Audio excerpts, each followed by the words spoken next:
What's going on, guys? Boss Up6 here, back to another video, and today I'm here to do my Raw review from Milwaukee, Wisconsin. Boy, this show certainly happened. I don't think this show was terrible. It's just that this show really dragged. I'm going to be honest, folks. The first half was pretty damn boring. Like, I felt like nothing happened, and even if you go back, you really wouldn't miss anything. Like, there was like 3 good matches, and that's about it. Now, granted, there wasn't a lot of matches on this show, but I feel like the show had nothing going for it. With that being said, I'm curious as to what they're going to do with what just happened in the main event, considering the circumstances. I'm curious of what they're going to be doing with it, but let me know in the comment section below. We have Bayley with damage control come down. We get a recap of what happened last week, where Lynch got screwed out of the triple threat. And then Lynch comes down, she takes out Io and Dakota. And that was the only time that Lynch was on the show. She literally, this is like the only appearance she made. She made no appearances after this, which is pretty bizarre. Anyways, Bayley took on Alexa, number 1 contenders match. Bianca joins ringside. Yeah, this was not really good. Like, Alexa and Bayley really don't have good chemistry. Like, character-wise, they can work, but in-ring-wise, not really. Bayley can only do so much. I'm sorry, Alexa, it's just not believable with her. Yeah, Twisted Bliss and Alexa wins. Thanks for coming, Bayley. And then the Bray logo flashes on the Titantron, and, you know, they're about to hug, and then Alexa and Bianca, they're about to hug. And then Alexa puts a Sister Abigail on Bianca and then snaps out of it. Cool, they're going back to this. If they put her back with Bray, I'm immediately going to just write off the Bray character. I'm sorry, no. That did nothing for Bray and did nothing for Alexa, and it was dreadful television. We do not need to see that again. The only reason why she was popular is because of the merchandising she was doing. We get a recap of Angle's birthday. And Alpha Academy here backstage. And Byron's saying a lot of milk puns. And Alpha Academy didn't want to talk about it. The NEOC show up. Styles and Gable are having a match. 30 video package. And no one cared. Styles took on Gable. Gable lost. Pretends to be shocked. It was well worked. I just don't care about Gable because he's literally being beaten into powder in this Alpha Academy thing is stupid. And I don't care about the OC. Then Lewis and Gargano are backstage. And there's a lot of weird drawings on a whiteboard. And Gargano shows up. She's like, well, it's the holidays. How about we spread holiday cheer? Okay, well, we have a bag of money. How about we go to the merchandising table and spread a lot of holiday cheer? Okay. Judgment Day come down. And then Tozawa and the Prophets are backstage. Why did you pick Tozawa? And by the way, Kathy Kelly, my goodness. They're like, well, Dawkins says, well, why not? It's Tozawa. He's my ninja. We said ninja, Hogan. Ninja. Anyways, there was a lot of yelling. And Tozawa intensely drinks a cup of water. Okay. Judgment Day took on Prophets and Tozawa. It was a match that existed. It was, I don't want to say it was bad, I just didn't care about it. Tozawa was fired up at one point. At least they're getting rid of the ninja gimmick that they did with Tozawa. That was absolutely stupid. And Judgment Day win. Cool. I felt like Balor didn't do much in the match, in all honesty. Then Loomis and Gargano at the merchandising table. They take all the merchandise, and Loomis gives a kid a teddy bear. That was sweet, at least.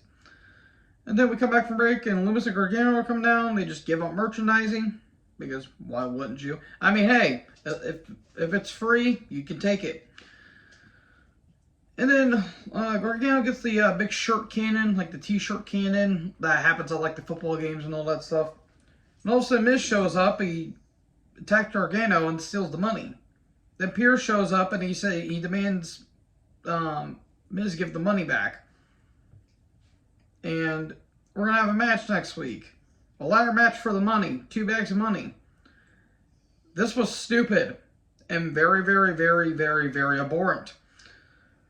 But Maurice controls my bank account. You'll have to give her an extension. This was stupid. This is very stupid, and this was very, very, very much filler. By the way, Pierce, I'll talk about Pierce here in a bit. If you want the match, you gotta dress up as an elf, and you gotta help us give out merchandise to kids. Okay? This was stupid. Io with damage control took on Candice. This match did not click. This was nowhere near as good as their match at TakeOver Toronto. Like, not even close. Because at least everyone cared about Candice, and the match actually had good chemistry. This did not. The crowd did not care. Commentary was absolutely dreadful throughout the entire land. Like, nothing against Kevin Patrick the person, but he is not good on commentary. He is not good on commentary. He is not ready for us. And Corey Graves is insufferable. It was okay, I guess. I just did not care because, like, this crowd was silent throughout this entire match, and almost throughout this entire show.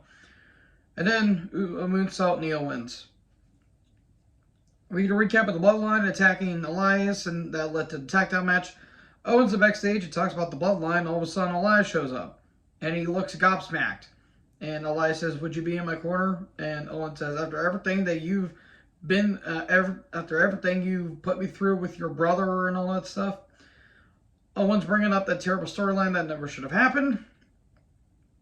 And he basically denies Elias's corner buddy. Then Elias is in the ring, and he does a song talking about Matt Riddle. Matt Riddle's going to be taken off for 6 weeks.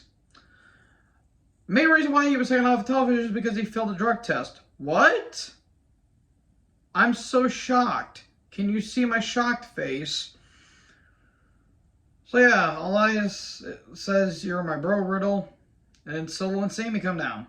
And Solo with Zayn took on Elias. Look, a match that happened. Hooray! It wasn't bad. Match was actually quite good. There was a good spine buster by Elias. That was pretty good stuff. There was at one point where Sammy did distract, and Elias landed really awkwardly and pretty badly on the top rope. That looked pretty bad. Looks like Elias's knee looked like it about went a different direction. Then spinning Solo, 1, 2, 3, and Solo wins. There you go. Samoan Spike, and Solo looks like he's about to do what he did to Riddle last week. Owen shows up, stunner Solo, and then Elias says, "Hey, thanks for helping me out." And then stunner to Elias, because why not? They attribute to the Troops video package. Hope the women get treated there right, and not the Ashley Massaro thing. If you guys get that, you get that. That was incredibly stupid and completely naive. I hope that doctor is rotting in hell for what he did to Ashley Massaro. If you guys have no idea what I'm talking about, look it up. It's absolutely infuriating. Rest in peace, Ashley Massaro. Asuka took on Rhea with Dominic. Besides Dominic interfering and making the match seem... Look, nothing against Dominic. He just bugs me. I don't know why. It was a good match. I did see the tweets that Asuka was putting out, and I don't know what they were talking about at first. And people were like, "Oh, she's going back to Kana." And if you guys don't know who Kana is, it's like a more vicious and more aggressive side of Asuka. And Asuka didn't have the face paint on. That really showed here, because this match was pretty damn stiff. This was actually a really good match. Rhea and Asuka never really had any bad matches, and this was really, really, really good stuff here. An actually great match that happened on Raw. Color me shocked. There were some stiff strikes, and there was at one point Rhea asking for it. Never mind. There was brutal kicks by Asuka. Like, and there was like a brutal slap at one point. Like, Jesus, she slapped the hell out of Rhea. Dominic distracts and gets a blue mist in the face. And Rhea hits the Riptide, and Rhea wins. Okay, there you go. We get a recap of Seth and Bobby from last week. And then Judgment Day are in the trainer's room. and Dominic still's got the blue stuff on his face. We had a recap of Theory going violent for the past month and no one caring. Ziggler's backstage and he says the US has the most prestigious title on Raw, and two of the greatest are going to be fighting it to be #1 contender. And, you know, Theory gets, you know, ticked when he's being called a kid, and, well, you better watch your back, kid. Last show video package. How's this man in his late 40s and still looks the same? I don't know. Let's talk about Rawn's #1 contenders match. Great stuff. This was damn good stuff. I'm not going to go over every single thing, but I will say, as geeky as Rollins is, this is geeky done in the right way and not the way that he was being portrayed in 2019, because he just came off as a whiner and kind of a moaner in some way. Not like that. But this is the geeky Rollins with an edge, and that's what I really like about it, I will say. Lashley just being more aggressive. And Lashley is a freak of nature. Towards the end, though, the ending, I understand why they did it, even though it did look a bit hokey. So, Lashley has the hurt lock on Rollins, and the referee rolls out of the ring, but he twisted his ankle. And then we get a spear, but kick out because the ref, you know, hurt himself.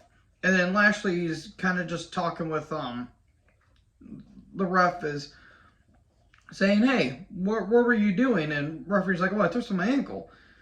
And he goes for another spear, pedigree, Rollins wins. There you go. And then Lashley's yelling at, what was it, Mike Patton, I think? It's Chad Patton, I think. Not Mike Patton. That would have been interesting. And then another referee comes down. Lashley attacks him. And then Pierce is like, what's wrong with you? And he shoves Pierce. And Pierce says, you're fired. Apparently those are the consequences. So Pierce went from being a good guy. He went from being a face because he didn't want Miz to leave and take the money. And now he's went to a heel because he fired Lashley. I don't get it. And if you guys do hear some jingling going around, my producers are in here with me. My producer, Grace, just got a bath yesterday, and she looks very pretty as always. So anyways, that was Raw. Yeah, at least the third hour was pretty solid and pretty damn good. But yeah, those first 2 hours were not good. They really need to go back to 2 hours. So thank you guys for watching this video. Make sure you guys like, comment, and subscribe. Tap the little bell for notifications. Join the herd. Talk guys next video. Peace out.